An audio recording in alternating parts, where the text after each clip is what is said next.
Hey guys, it's Sarah coming at you with another Vlogmas. So for this one, I wanted to talk about how to do college when you're poor. I'm not going to sugarcoat it, make it sound like it's going to be easy, make it sound like it's anything that it's not. But so I got the inspiration for this video from my Uber driver. I thought that I had to go to work this morning at like 9:30, but it turns out that's next Saturday. So I took the train and it takes like an hour to get to work, which fucking sucked. And I decided to take an Uber back. It ended up being one of like the best things that has happened all week, because I met this guy, the Uber driver. He's like a dad age, so we were talking about college and things like that. We're both from Pilsen, and we talked about how hard it was growing up and how hard it is for a first-generation student to go to college when no one in your family knows how to do it, no one in your family knows how to apply for FAFSA, where to find scholarships, what to do.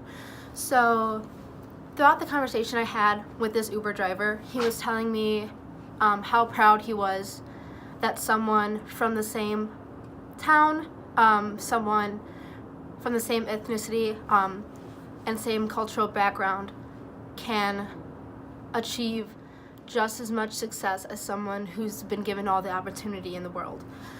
So with this in mind, he wanted me to talk to his son, who's 24, about going back to college, because he said that his son told him that he blamed him for not going to college because he wasn't able to give him his tax information and like his tax returns and things like that to apply for FAFSA, which you can't get FAFSA without the tax return, so it's something that you definitely need. So it involves work on both ends to make this college work. So I ended up giving this guy a call, and he didn't answer. He's probably at work or something. So I told him that if he wanted me to help him with figuring out how to go to school, figuring out how to make it as cheap as possible, if that's something that he wanted to go back to, then he can feel free to call. The first thing I wanted to talk about with going back to school is FAFSA. When I started off by going to a community college. I went to Joliet Junior College, and that was the best decision for my education that I've made, because I saved about $80,000. So by the time that applying for scholarships is your best friend, even if you don't think that you're going to get them, there is a chance that you will, and free money is free money. So a lot of people have trouble with FAFSA because they don't have their parents' tax returns, or they don't have tax returns of their own. So I want to stress the importance of filing taxes, and I by no means am qualified to tell you how to file your taxes, but I do file my own through Free Tax USA because it's free, and I don't have a big girl job yet, so it's really easy for me to do it myself. All I have to do is take my W-2 and fill in the blanks that Free Tax USA gives me, and they just send it and it's fine. When I went to JJC, I have paid for all of my college up until this point through financial aid and through working my ass off. So my second year at JJC, they gave me a form back of all the money that came out of pocket towards my education, because I applied for FAFSA too late my last year of college, and it really fucked me over, and I had to struggle to figure out how I was going to be able to go to school when I can't afford it. So I used all my savings. Yeah, when I figured out that I needed to study abroad, because it's a requirement for my international business major to study abroad as like a cultural immersion type of thing, I started a GoFundMe.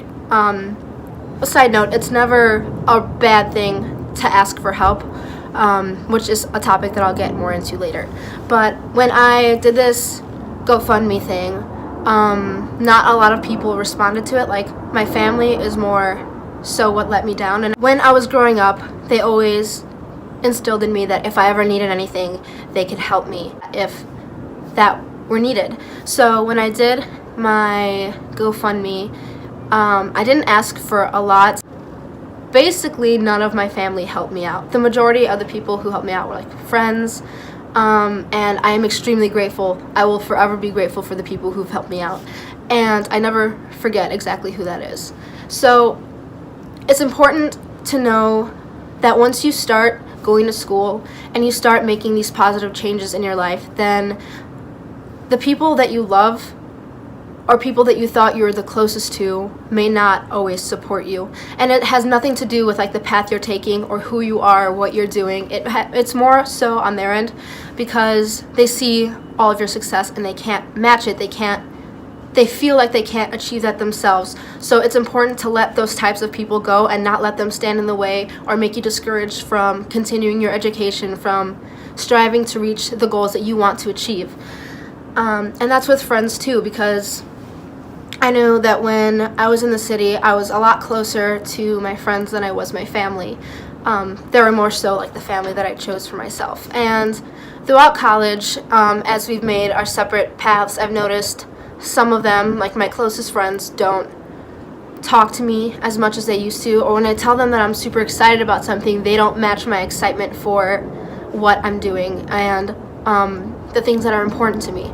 So it's also important to realize that even though it's going to be hard, those are the kinds of people that you have to let go. It's only going to hurt you in the long run if you surround yourself with people who low-key don't want you to succeed. And that brings me to the whole idea of networking, which is going to be something that they're gonna like in college, they're gonna like pound into your brain, like you need to network. But for networking, I like to think of it more as making friends that are capable and willing to support your success, and you can do the same for them. So in college, there's going to be a lot of like networking events and things like that where it's going to seem like super weird because you're going to go into a room and there's going to be all these people from different organizations and you're supposed to talk to them. You're supposed to submit your resume if you have one. I prefer to go about it like you're talking to a friend because I think the strongest networking relationships are the ones that are beneficial to your career, and you could also speak to them like they're someone very close to you because it builds trust a lot stronger that way. The next thing I wanted to talk to you guys about was setting your pride aside when it comes to asking for help.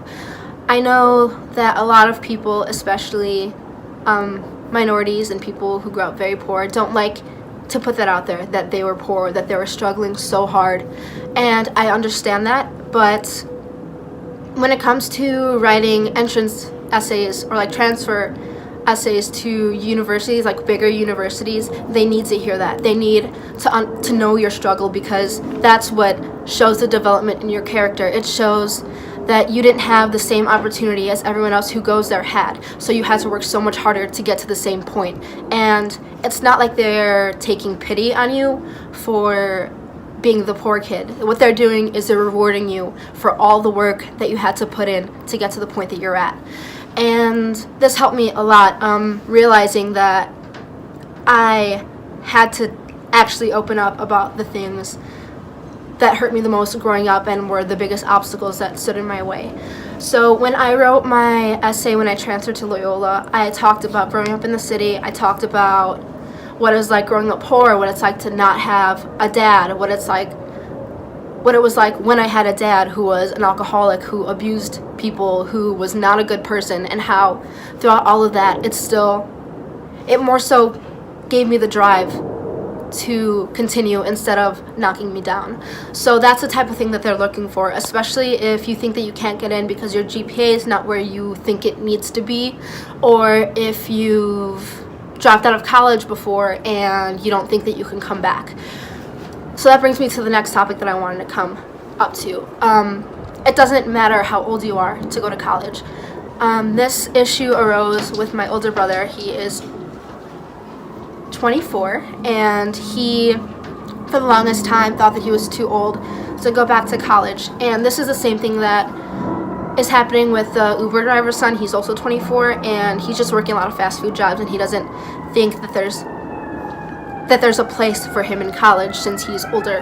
But that is complete fucking bullshit, and there's never going to be a time where you can't go back. So especially if you've been to college and you fucked it up and you dropped out. Like, I don't know if a lot of people know this, but all you have to do is take a semester off and then you can start college over. And it's really hard and it takes a lot of strength to start over, but the second time around, you know more about the atmosphere, you know about what you have to do to succeed and how to budget your time and things like that. So it's never too late to go back, and if you go back. And I know a lot of people don't want to go to college because they don't want student debt, but if you go to community college, your debt's going to be cut in half already. If you apply for financial aid, then that's going to take a lot of money off too. If you get like a transfer scholarship from a community college to your university like I did, that is going to knock off money too. So for Loyola, I believe it's tuition is around $40,000, and I don't live on campus because I can't afford that. It's so expensive. So I share an apartment with some roommates, and with all of the money that I saved from community college, with my scholarships, with financial aid, out of pocket, it was $7,500 a semester to go there. And tuition is around $40,000, and I don't live on campus because I can't afford that. It's so expensive. So I share an apartment with some roommates, and with all of the money that I saved from community college, with my scholarships, with financial aid, out of pocket, it was $7,500 a semester to go there. And that is huge, especially if you want to not take out a loan and you want to just save up yourself. That gives you an idea of what it's going to look like for me to go to school. Community college is meant to be easier. It's meant for people who have other jobs and other commitments. Maybe they have kids, maybe they have full-time job, and they're more understanding at a community college of those types of barriers to your education. So that's why I would also recommend a community college first. And it gets you more prepared for the kind of work that you're going to have to do at a university. So yeah, with all the scholarships and all my financial aid, it's not going to be as much for me to go to college as I expected. Now I'm going to have the education to get a higher paying job and to be able to afford my payments. So as far as student loans go, when you're getting out of college, I know a lot of people are afraid of how much they're going to have to pay on a monthly basis if they're going to be able to actually pay it. And so I wanted to let you guys know that a lot of loan companies, so I do my loan through Discover, and what they do is for every A you have, they give you a certain percentage back or a certain dollar amount back from your loan. So they, it's like also free money. So when I'm done with college, if I don't have a job by the end of the grace period, I believe the grace period is either 6 or 9 months. I have to go back and double check, but that's the time that they're giving you to get a job before you have to pay your loans back. And after that grace period, if you still don't have a job, you can contact them, you can explain your situation, and they can give you an extension on the time you have to repay your loans and things like that. And also the amount of money that you have to pay back a month also depends on how much your income is. So they're not going to like completely fuck you when it comes to repaying your loans. For the most part, they are understanding as long as you keep the communication open and honest.